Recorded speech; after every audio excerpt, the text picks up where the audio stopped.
નમસ્કાર, હું છું પ્રિયા અને તમે જોઈ રહ્યા છો જનતા કી જાણકારી ન્યૂઝ। નજર કરીએ આજના સમાચાર ઉપર। સુરતમાં ડુપ્લિકેટ મસાલાનું મોટું રેકેટ ઝડપાયું। સુરત શહેરમાં ડુપ્લિકેટ ખાદ્ય પદાર્થોના રેકેટની વધુ એક કડી ઝડપાઈ છે। શહેરની ઝોન 2 પોલીસ ટીમે મોટી કાર્યવાહી હાથ ધરી છે અને ભેળસેળ કરેલા મસાલા બનાવતી ફેક્ટરીનો પર્દાફાશ કર્યો છે। પોલીસે ઘટના સ્થળેથી અંદાજે 24.71 લાખ રૂપિયાનો નકલી મસાલાનો જથ્થો જપ્ત કર્યો છે। એવરેસ્ટ અને મેગી બ્રાન્ડના નામે બનાવાતા નકલી મસાલા। આ ફેક્ટરીમાં એવરેસ્ટ તથા મેગી જેવી લોકપ્રિય કંપનીઓના લેબલ સાથે નકલી મસાલા તૈયાર કરી બજારમાં વેચાણ થતું હતું। પોલીસે પેકિંગ કરતી ફેક્ટરીમાંથી 4 કામદારો અને 1 માલિક મળીને કુલ 5 લોકોની ધરપકડ કરી છે।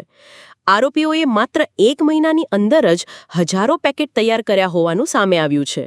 પોલીસે મુખ્ય આરોપી સુનિલ સોની અને અનિલ ગોહેલને પકડ્યા છે। જોકે અનિલ ગોહેલને પોલીસ દ્વારા હવે વોન્ટેડ જાહેર કરવામાં આવ્યો છે કારણ કે તેણે તપાસ દરમિયાન ભાગવાનો પ્રયાસ કર્યો હતો। મળતી માહિતી મુજબ છેલ્લા 6 મહિનાથી આ ડુપ્લિકેટ મસાલાનું કારખાનું ગુપ્ત રીતે ચલાવવામાં આવતું હતું। આ ઘટનાએ સાબિત કરે છે કે સુરત શહેર માત્ર ટેક્સટાઇલ અથવા તંબાકુ માટે જ નહીં પરંતુ હવે ડુપ્લિકેટ ખાદ્ય પદાર્થોની તસ્કરીનું પણ કેન્દ્ર બની રહ્યું છે। થોડા સમય પહેલા પણ ડુપ્લિકેટ તંબાકુ બનાવતી ફેક્ટરી ઝડપાઈ હતી જ્યાં બાગબાન બ્રાન્ડની પડીકીઓ બનાવાતી હતી। ડુપ્લિકેટ તંબાકુની જેમ ડુપ્લિકેટ મસાલા પણ સામાન્ય લોકોના આરોગ્ય માટે ગંભીર ખતરો ઊભો કરે છે। આવા મસાલા માત્ર ભેળસેળયુક્ત જ નથી પરંતુ તેના કારણે લાંબા ગાળે કેન્સર સહિતની ગંભીર બીમારીઓ થવાની શક્યતાઓ વધી જાય છે। તંત્રે આ પ્રકારની પ્રવૃત્તિઓને હંમેશા માટે બંધ કરવા માટે વધુ કડક પગલાં લેવાની જરૂર છે। લોકો અજાણમાં ડુપ્લિકેટ ખાદ્ય પદાર્થોનો ભોગ બની રહ્યા છે અને કેટલાક લાલચી તત્વો પૈસાની લાલચમાં લોકોના જીવ સાથે રમે છે। આવા કિસ્સાઓમાં તાત્કાલિક અને ઉગ્ર કાર્યવાહી હવે જરૂરી બની ગઈ છે। રિપોર્ટર સુનિલ ગાંજાવાલા, સુરત।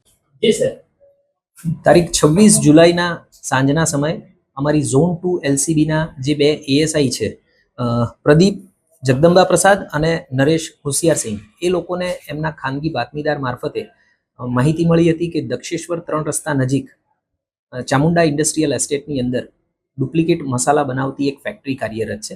તાત્કાલિક આ બાબતનું વેરિફિકેશન કરવામાં આવ્યું અને આ બાબતમાં હકીકત જણાઈ આવતા ઉધના પીઆઈ અને એમની જે ડી સ્ટાફની ટીમ છે એમનો સંપર્ક કરવામાં આવ્યો। એમને આ બાબતે રેડ કરવા સમજ કરવામાં આવી અને આ જે ડુપ્લિકેટ મસાલા જે છે એ એવરેસ્ટ કંપનીના બનાવવામાં આવી રહ્યા હતા।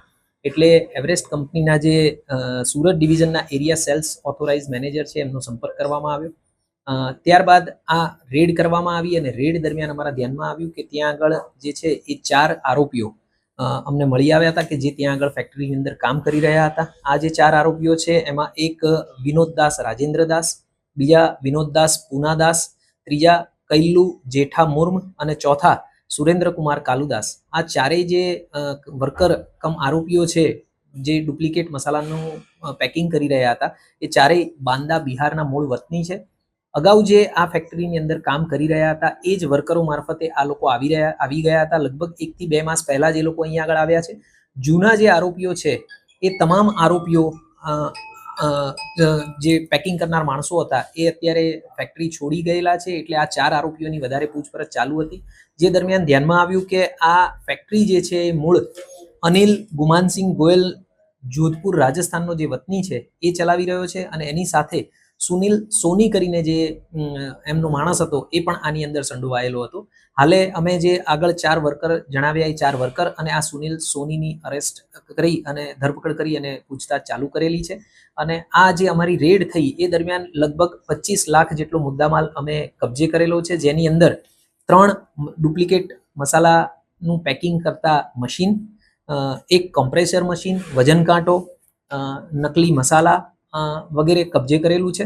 અમારી આ જે રેડ છે એ દરમિયાન જે પેકિંગ મળી આવ્યા છે એમાં 7,68,000નો અમને એવરેસ્ટ કંપનીનો જે ચિકન અને મટનનો મસાલો જે હોય એના પાઉચ મળી આવ્યા છે અને આ ઉપરાંત મેગી મસાલા જેની કિંમત લગભગ 9,60,000 છે એ પણ મુદ્દામાલ અમે આ ગુનાના કામે કબજે લીધેલો છે। કેટલા વર્ષથી આ કારખાનું ચાલતું હતું અને કેટલો માલ જે છે બજાર